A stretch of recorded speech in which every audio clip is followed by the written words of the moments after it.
Peter woke up early in the morning. His room was quiet and still. Something felt different. The light in his room looked soft and white. It was not the usual bright yellow light of a normal morning. It was calm and pale. Peter slowly sat up in his bed and rubbed his eyes. He walked to the window with small, careful steps. When he pulled the curtain aside, his eyes opened wide. Everything outside was covered in snow. The houses across the street looked like they were wearing white hats. The cars were hidden under thick blankets of snow. The trees stood quietly, and their branches were heavy and bright. The world looked new.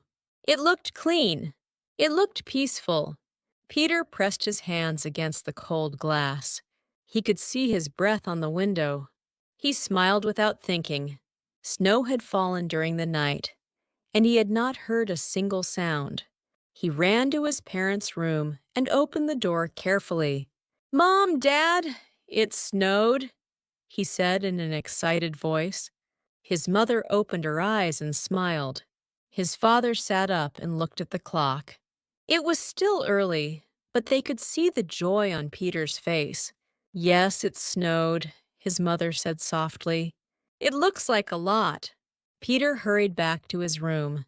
His heart was beating fast. He felt like the day was calling him outside. He changed his clothes quickly.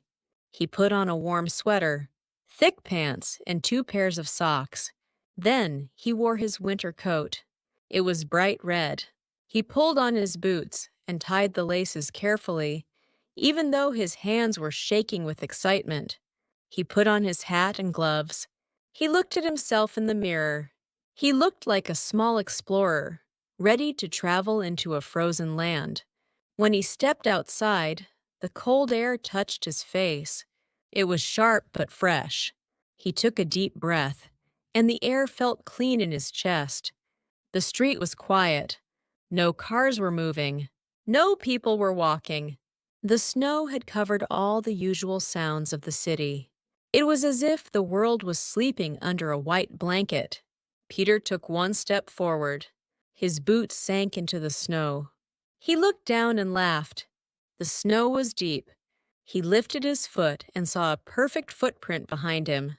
He took another step, then another. Soon there was a line of footprints across the yard. He turned around and looked at them. They looked like a trail in a storybook. He bent down and touched the snow with his glove. It felt soft and powdery. He picked up a handful and squeezed it. The snow broke apart and fell back to the ground. It was too light to make a snowball yet. Peter walked down the sidewalk. The snow was smooth and untouched. It looked like a blank page waiting for someone to draw on it. He stretched out his arms and slowly walked, making wide marks in the snow. He pretended he was an airplane flying low over a white land. Suddenly, he heard a soft sound. Snow fell from a tree branch and dropped gently to the ground. He looked up and laughed.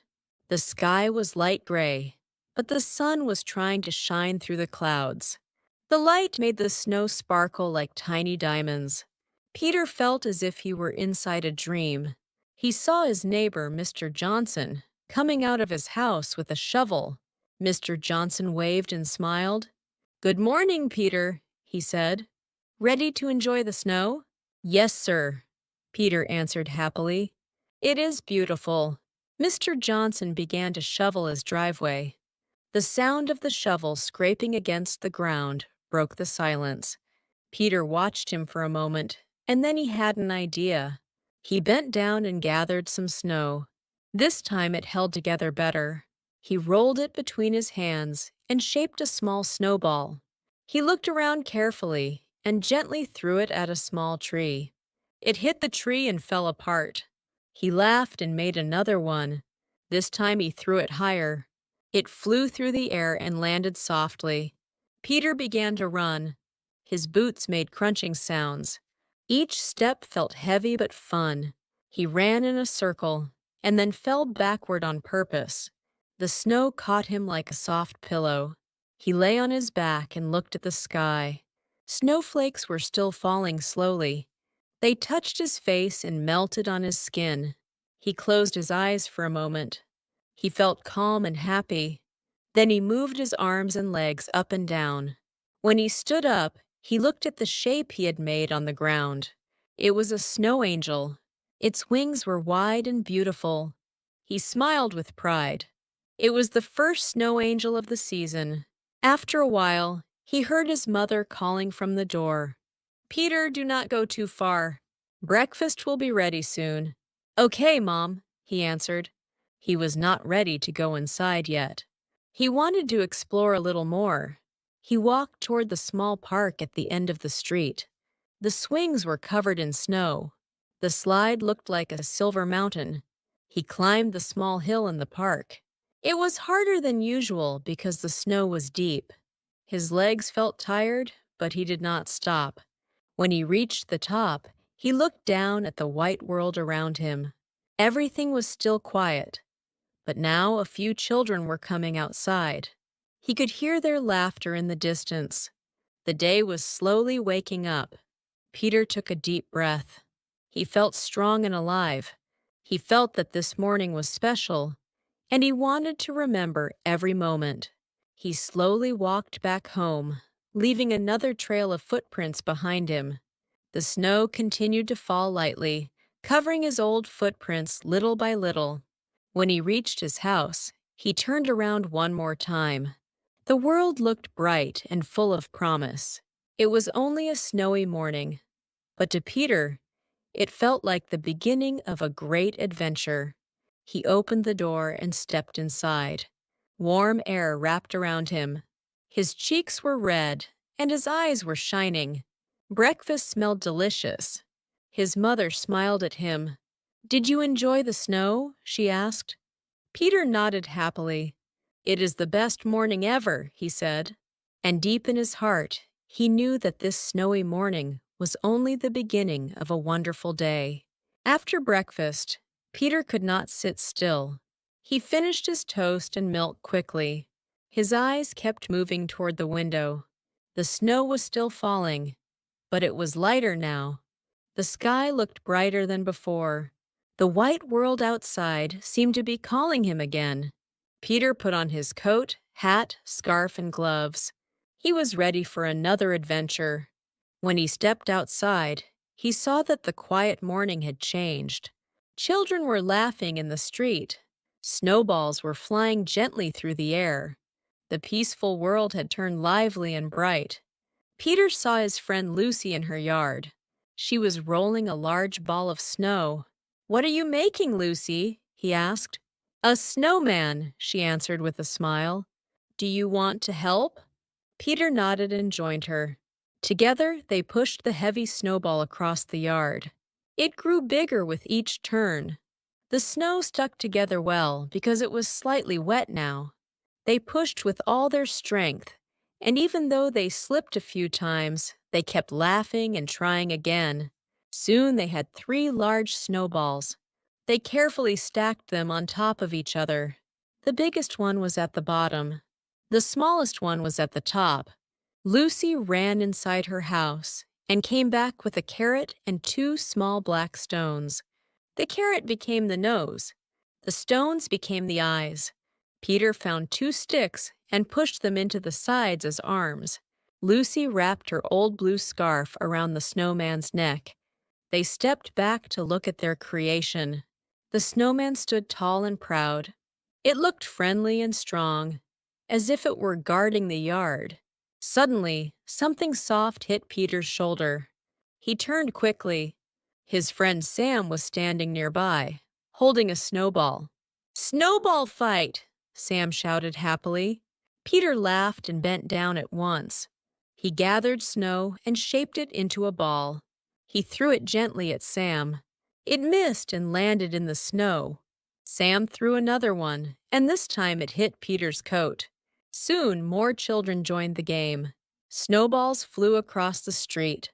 Some broke apart in the air. Some landed softly on jackets and hats. Everyone was laughing and running. Peter hid behind a tree for protection. He leaned out carefully and aimed. He threw a snowball that landed right on Sam's hat. Snow fell down over Sam's face, and he shook his head with surprise. The children laughed even louder. They played until they were tired. Their gloves were wet. Their boots were covered in snow. Their cheeks were red from the cold air. After resting for a moment, Lucy pointed toward the park. "Let us go to the hill," she said. "We can slide down." The children walked together to the park. The hill was now smooth and shiny from many rides. Some children were using sleds. Others were sliding on pieces of cardboard. Peter did not have a sled, but Sam offered to share his. They climbed up the hill slowly. The snow was packed down and slippery. Peter almost fell once, but Sam caught his arm and helped him balance. When they reached the top, Peter looked down.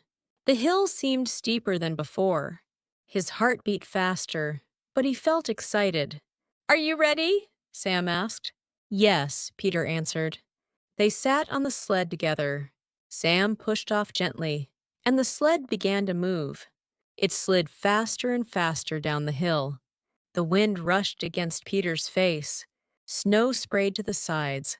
He could hear laughter and joyful shouts around him. For a moment, he felt as if he were flying over a white ocean. When they reached the bottom, the sled slowed and stopped. Peter jumped up with shining eyes. "That was incredible," he said. They climbed up again and took more turns. Each ride felt different. Sometimes they went straight down. Sometimes they turned slightly to one side. Every time they reached the bottom, they were laughing. After many rides, they lay on the snow to rest. The clouds were slowly moving away. Blue sky appeared above them. The sunlight grew warmer and brighter. Suddenly, Lucy sat up. "Look over there," she said quietly. A small brown dog was running freely across the park. It jumped and rolled in the snow. It left a playful trail behind it. The dog ran toward the children. Its tail wagged quickly. Snow covered its fur, but it did not seem to care. Peter reached out his hand slowly. The dog sniffed his glove and licked it. The children laughed softly. Then they heard someone calling in the distance, "Buddy, come back here." An older woman hurried toward them. She looked worried at first, but then she smiled with relief. "I am sorry," she said kindly. "He escaped when I opened the gate." "It is okay," Peter said. "He is very friendly." The woman thanked them and gently held the dog's collar. The dog still wanted to play, but it followed her as she walked away. The afternoon light began to change. The sun slowly moved lower in the sky. The snow sparkled under the golden light. Long shadows stretched across the ground. Peter felt something warm inside him. He felt thankful for his friends. He felt thankful for the snow. He realized that simple moments could bring great happiness. Lucy looked at the sky. "I need to go home soon," she said. "My mom will be waiting." Sam nodded. "Me too." They said goodbye and promised to meet again the next day if the snow was still there. Peter walked slowly back to his house. His boots made steady crunching sounds in the snow. The world was becoming quiet again as evening approached. When he reached his yard, he looked at the snowman once more. It was still standing tall. The scarf moved gently in the cold breeze. Peter felt proud of everything he had done that day. He had built something with his hands. He had played with friends. He had felt brave on the hill. He had shared laughter and kindness. He stepped inside his house. Warm air surrounded him again. His mother handed him a towel and smiled at his bright eyes. "Did you have a good adventure?" she asked. "Yes," Peter answered. "It was the best day." That night, he lay in bed and looked out the window one last time. The moonlight shone softly on the snow. The white world looked calm and peaceful again. Peter closed his eyes slowly. The snow would not last forever. It would melt when the weather grew warmer. But the joy of this day would stay in his heart. As he drifted to sleep, he dreamed of sliding down the hill again, laughing with his friends, and exploring the beautiful white world one more time.